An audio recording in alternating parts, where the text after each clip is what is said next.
NBA fans, welcome back to my channel. Jordan versus LeBron. Okay, let's get into this right here. For the first half of this video, we're going to talk about LeBron's first two seasons or the first two times he went to the finals. First two times he went to the international games, or the first two times he had number one seed. And then later on in the video, we're going to go have a rundown of his career. And it's basically about his failures throughout his career and how this guy can be a number five player, top five player, or be considered the GOAT or number two. And like I always tell people, what makes this GOAT argument keep going on? Because it's not a debate, it's an argument. We're arguing about these two. A GOAT debate, you don't have to argue. You can just debate. We're literally fighting. And what makes it a fight in an argument is because this guy isn't even top five. Okay, so that's what really pisses a lot of people off, that he doesn't have the statistical accolades that a lot of top five players have, like Magic, Kareem, Wilt, not even Bill Russell. He don't even have the statistical accolades that Bill Russell has. So, and then he doesn't have the championships to make him top five of other great players like Jordan. And of course, he don't have the statistical accolades that Jordan has. He don't have the statistical accolades or the championships that Kareem has. Magic. And if you want to get blunt, I mean, you could probably name about 20 guys that have more statistical accolades than LeBron.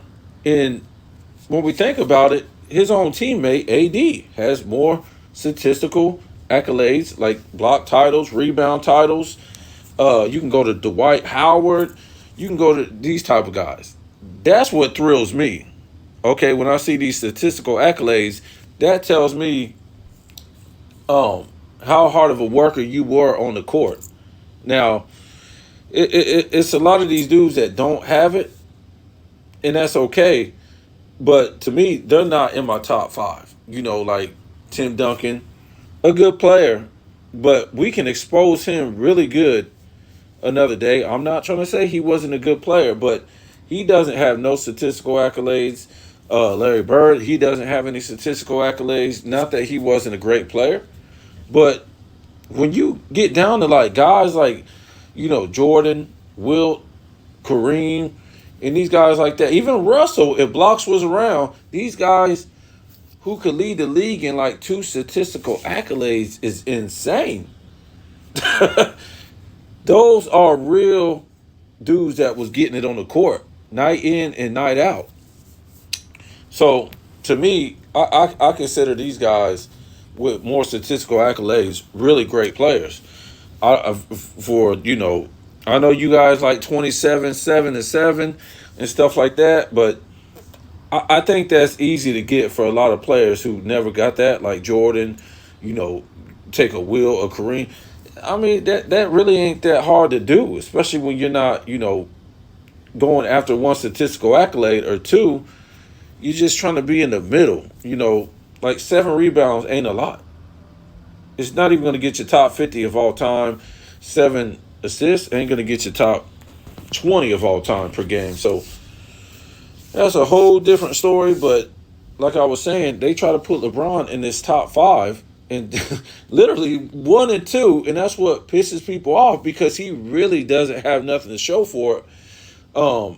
If we look at championships and statistical accolades, he don't really have nothing to show for it as far as, other players that's really up in the top 5. Yeah, he's got the MVPs, man. He was gifted 2 MVPs with a damn super team with two top 10 players at the time in the league. So he was gifted those, man. You can't. And then he had Ray Allen. He had 3 Hall of Fame players on his team at one point. That's ridiculous. So let's get into this. The chosen one. First 2 playoff seasons, What's it say? First two seasons playoff stats zero, zero. He had no playoff stats. This guy was at the crib watching the TV because he couldn't make the playoffs. So we excused that the first year. Blah blah blah blah blah blah blah blah blah blah blah. Okay, that was kind of like whatever. He just got out. He just got out of high school, came into the pros. Even though Melo made it. Oh, Melo had the better team. Okay, let's go to year two. This guy makes the All-Star team and has an All-Star teammate and misses the playoffs? Playoffs? Don't nobody ever say nothing. Let me guess, he was still young, right? So most guys, for the past forever, they do one and done. And then they're in the NBA the next year. So his first season pretty much was like a college one and done. What's the excuse the next season? And he was a chosen one. All expectations, the baddest dude we ever seen come into the league. So had an all-star teammate and missed the playoffs. Because you got to remember, after that all-star break, 2005 all-star break, what happened? He lost 19 out of 31 games. Okay, let's get into the first two NBA finals. Was he young? I don't know about that, bro. Woof. So, he played Tim Duncan, and we know what happened if you go back and watch my video of 2007. And you look at the playoffs, this guy was a minus 49 for the playoffs. He carried a bunch of nobodies to the finals. But like I said, how can you carry a bunch of nobodies to the finals when you was a minus 49 for the playoffs? Which means you was a liability to your team while you was on the court. And then he goes to the finals and he gets waxed, okay? And his apologists like, they just keyed off on LeBron. Well, the guy can't shoot. What do you expect? They saw what he did in the playoffs. He was miserable. So he lost there, turned the ball over, shot a brick fest from three, shot a brick fest from two, shot a brick fest. I guess they stopped him at the free throw line too, right? When he shot a brick fest at the free throw line, 60-something%. And we all know what happened with Dirk. He taunted Dirk, and then he pooped his pants in the finals with a super team. Okay? And Dirk beat him with a super team. First Olympics, he lost.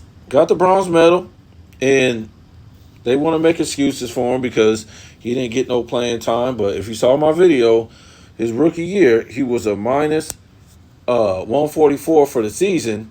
Didn't make the playoffs. Shot 41%, and now he's going into the playoffs. Into the Olympics that summer. And of course, they weren't going to let him play. He was a brick fest.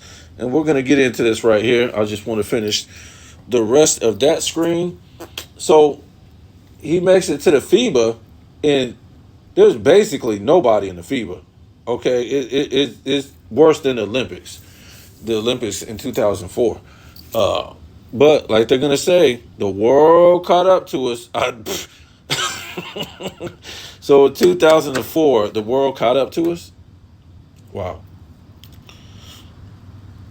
Manu Ginobili and a bunch of nobodies caught up to Hall of Famers and top 75 players.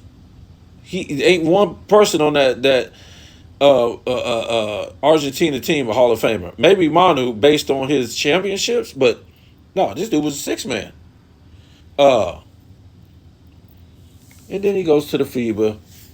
What's the excuse? This is 2006. I think he was coming off of like 30 points per game. Wade was coming off a championship. They had Bosch. They had a whole cast of characters, top 75. And we're going to get into this in this video. This little clipping right here. They lost. If the world caught up to us, then y'all suck. LeBron's no good. Wade's no good. All these guys are really no good. It might be rigged. So you're going to have to determine that. So he lost those first two international games. Then he lost his first two times when he had the number one seed. And if I'm not mistaken, this was the number one overall seed of the whole playoffs. 2 years in a row.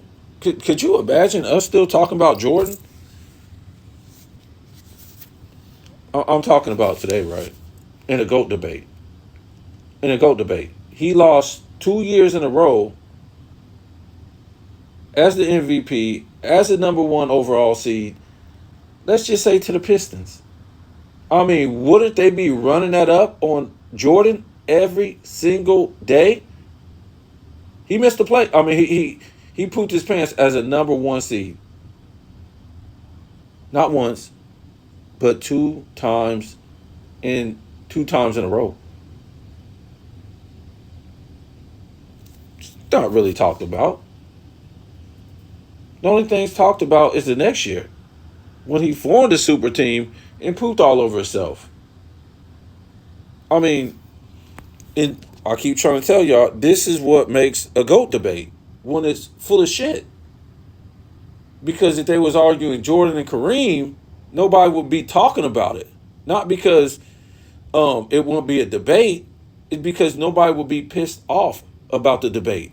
So, like I tell people, to be a LeBron fan, you have to be a liar. All these people are liars. And the people like Nick Wright, Shannon Sharp, and these people, they teach LeBron fan base lies. You got to be a liar and a loser. Right? So this is just a little rundown right here of, we basically can't feel sorry for LeBron. Your stacking the deck results are in. And it has NBA Finals results with first super team, LeBron 2 championships, and you have Duncan and Dirk with 2 championships. I mean, really? Do you see all these people on LeBron's team? And then you have Kyrie, Love, and LeBron. NBA Finals results with second super team. Really? So you got Kevin Durant, you got Kyrie, and you got Clay. So LeBron only got 1 championship out of that whole thing. And I know Durant was there for 2 years, but you only got 1 championship, dude? And like I always tell people in my other videos, LeBron did not beat the greatest team of all time. It didn't happen. You telling me Curry is better than LeBron? You telling me that Clay is a better player than Kyrie? Stop. And you trying to tell me Draymond Green is better than Love? Get out of here. All 3 of these guys were franchise players. First overall picks in the first round. No. Top 5 picks in the first round. But LeBron was number 1, and Kyrie was number 1, and Love was 5. So don't give me that. Don't give me he beat the greatest team of all time. Like I said, the Lakers is the greatest team of all time. A top 75 player, Worthy, Kareem, top 5, Magic, top 5. That's the greatest team of all time. So we already went over this. First time Olympics, got waxed. Look who we had on his team and got beat by Manu. Second time Olympics, couldn't even get silver, got beat by some grease workers. One of them looked like a wrestler. I'm like, what? And then his third super team results didn't even make the play-in. And what's so crazy about this is not only did they not make the play-in, these guys were getting paid. LeBron got these guys top money to come to this team. So they pretty much was just stealing money from Laker fans. That's all they were doing. And like I said, but you want me to take LeBron serious. At what point do you want me to take this guy serious? I mean, his whole career has been like a clown act. It's not really even basketball no more. It's just hype and entertainment, and it's just like, watching like TikTok or some madness like that. So tell me what you think.